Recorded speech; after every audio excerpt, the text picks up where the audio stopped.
Bom, e começamos a edição de hoje de olho numa síndrome, pasmem, que atinge 70 milhões de pessoas pelo mundo. O autismo. O último dia 2, foi domingo, né? Foi o Dia Mundial da sua conscientização. E é por isso que o Todo Seu também levanta a bandeira da informação e para outras síndromes também que vão estar vinculadas a um tipo de autismo. Então nós vamos saber mais com o auxílio do psiquiatra, colaborador do Ambulatório Integrado dos Transtornos do Impulso, do Instituto de Psiquiatria do Hospital das Clínicas da Universidade de São Paulo. Olha que currículo. Que está conosco mais uma vez, que é o doutor Rodrigo Machado. Obrigado, Rodrigo. Tudo bem, querido? Tudo ótimo. A gente vê. Como é que estão as coisas? Ah, tudo ótimo. A gente eu falo para você, né? Tirando o que está ruim, você falou comigo, mas não está tão ruim assim. Até a página 2, né? Enfim. Rodrigo, último domingo, dia 2, foi o Dia Mundial do Autismo. E eu vou te ser muito honesto, eu nem sabia que existia esse dia. Como é que é caracterizado para vocês, médicos, esse transtorno? Bom, Rony, primeiramente eu gostaria de agradecer pela oportunidade de estar aqui. Imagina. Você já é sócio aqui. O autismo ele foi descrito pela primeira vez pelo psiquiatra americano Leo Kanner na década de 40, né? E ele é um quadro que a gente sabe que ele acomete em torno de 4 vezes mais meninos do que meninas. E há alguma explicação para isso? Cromossomática, com certeza. Provavelmente genética, né? Acredita-se que seja por componente genético. E acomete em torno de 1 a cada 68 crianças. Ou seja, isso é muita gente. Isso é muita coisa. Muita coisa. 1 a cada 68? A gente foi vendo que com o passar do tempo, as primeiras estatísticas levantavam que era 1 a cada 150 crianças e isso foi caindo. Parte por causa do diagnóstico que vem sendo feito de forma mais clara, né? O autismo, ele é um transtorno que acomete a um prejuízo na comunicação e na interação social. E quando a gente diz comunicação social, isso inclui comunicação verbal e não verbal. Além de a gente observa uma falta de reciprocidade social do indivíduo e uma dificuldade em se vincular e se relacionar com seus pares. Acontece também um predomínio de um comportamento repetitivo e restritivo, onde a gente pode observar as estereotipias, né, tanto vocais quanto motoras. Estereotipias são comportamentos repetitivos. Também tem uma adesão muito intensa a rotinas, né, rotinas muito rígidas e restritas. E também muitas vezes um padrão de comportamento ritualístico desses indivíduos, né? É um quadro que se não diagnosticado de forma precoce, ele pode atrapalhar a vida do indivíduo de uma forma gigantesca, né? Gigantesca. A gente percebe que os primeiros sinais do autismo, eles são identificáveis principalmente depois dos 2 anos de idade, mas já é possível identificar alguns sinais logo no primeiro ano de vida dessa criança. Então a gente percebe que é uma criança que não demonstra tanta felicidade, não tem tanto aquele riso social, isso principalmente depois dos 6 meses de idade. É uma criança que ela não retribui tanto o olhar dos pais e não se comunica, não interage com aquela questão de reprodução de sons que os pais fazem, reprodução de comportamento dos pais. E aí, a partir de 1 ano de idade, é que a gente vai ver, em grande parte dos casos, um atraso no desenvolvimento da fala, da linguagem, e aí é quando desperta a grande atenção dos pais, né?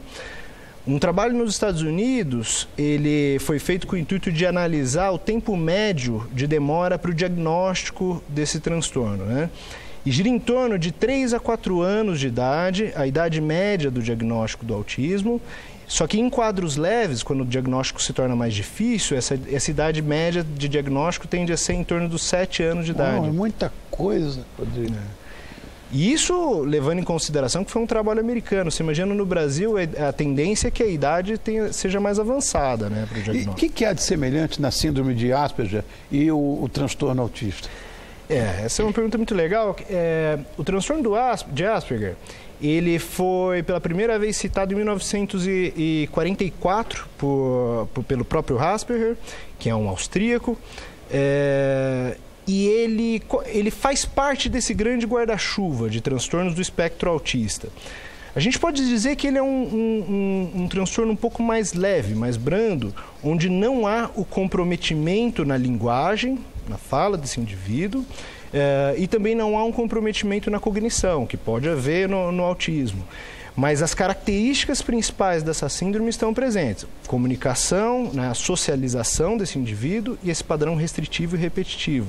E muitas vezes esse indivíduo ele pode ter aqueles interesses idiosincráticos, né, aqueles interesses bem específicos e muitas vezes peculiares para o restante da sociedade. Inclusive, dizem que essas pessoas têm uma propensão muito grande a se destacar em certas habilidades. Tem um filme em que isso é mais ou menos expresso, que é Mary Max, que ilustra a síndrome de Asperger. Vamos dar uma olhadinha num trechinho? Então dá uma rodada aí pra gente, criançada. I like solving problems. Ivy said this is a good thing. And finally, number 5, I have trouble expressing my emotions. Dr. Bernard Hasselhoff says my brain is defective, but one day there will be a cure for my disability. I do not like it when he says this. I do not feel disabled, defective, or a need to be cured. I like being an Aspie. It would be like trying to change the color of my eyes. Olha que coisa impressionante. Tem também aquele matemático, o Alan Turing, né? Que também eu queria ver. Vamos lá, roda, porque agora eu quero ver tudo. We're going to get some lunch. Alan? Yes? I said we're going to get some lunch.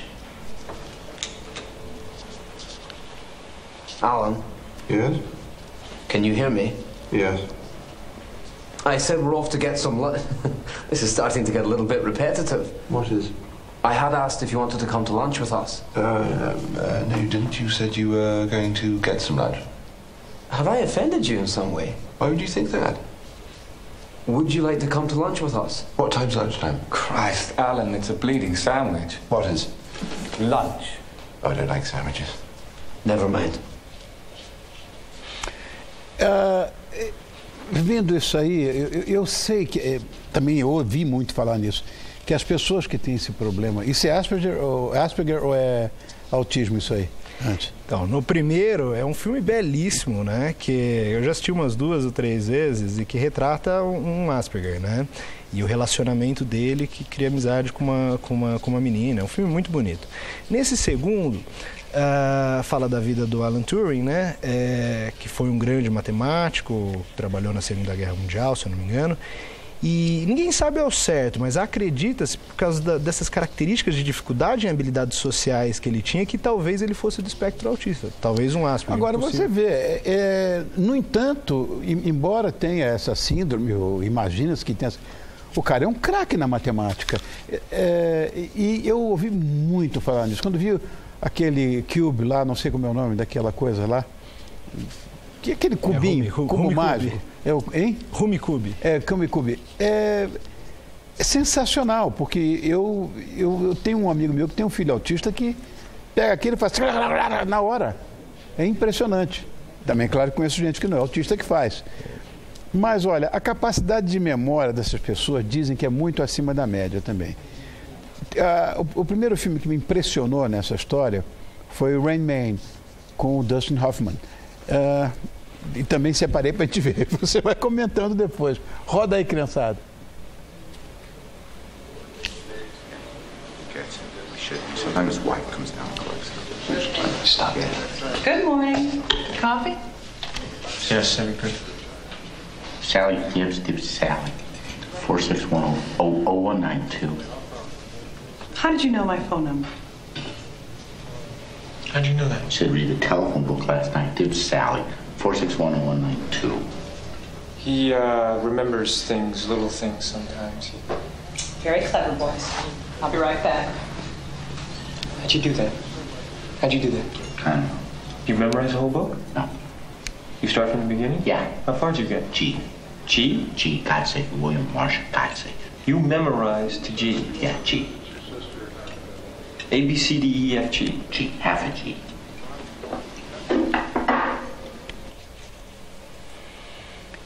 Isso é possível? Sim, sim. Alguns indivíduos, isso não é uma regra, mas alguns indivíduos com autismo, eles vão se destacar em alguma área específica. E essas áreas, as mais comuns, né, a capacidade de memorização, muitas vezes, de cálculos, de habilidade musical, tanto no tocar quanto no cantar.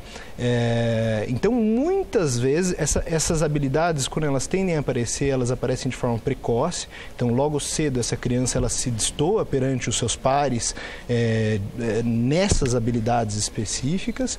E muitas vezes, os exemplos a gente vê direto, os exemplos muitas vezes eles são gritantes, né? É engraçado isso. Como é que a sociedade, como é que nós podemos trabalhar para a inclusão das pessoas portadoras dessa síndrome? Pois é, esse é um dos grandes desafios, né? Eu acho que... É difícil. Pois é, um trabalho contínuo, um trabalho de formiguinha, que envolve desde a informação para a população, né? Ou seja, de disseminar essa informação desde os pais até a comunidade em geral e até as crianças que vão partilhar do mesmo ambiente escolar, para eles entenderem o que é o autismo, disseminar formas de inclusão também no mercado de trabalho, quando esses indivíduos eles crescerem e poderem ser incluídos de uma forma digna. E eu acho que o mais importante é a questão do trabalho com o meio médico, é você capacitar essas pessoas, capacitar todo mundo que vai permear a vida desse indivíduo para realizar um diagnóstico precoce, porque essa é a grande dificuldade. Não tem cura, né, Rodrigo? Infelizmente... Mas tem um tratamento conservador que pode melhorar bastante. Pode melhorar muito a vida desses indivíduos, muito a inclusão social deles e o desenvolvimento de habilidades sociais. Então, quanto mais cedo a gente agir, melhor vai ser o prognóstico e o desenvolvimento desse indivíduo. Rodrigo, muito obrigado, viu, por ter vindo.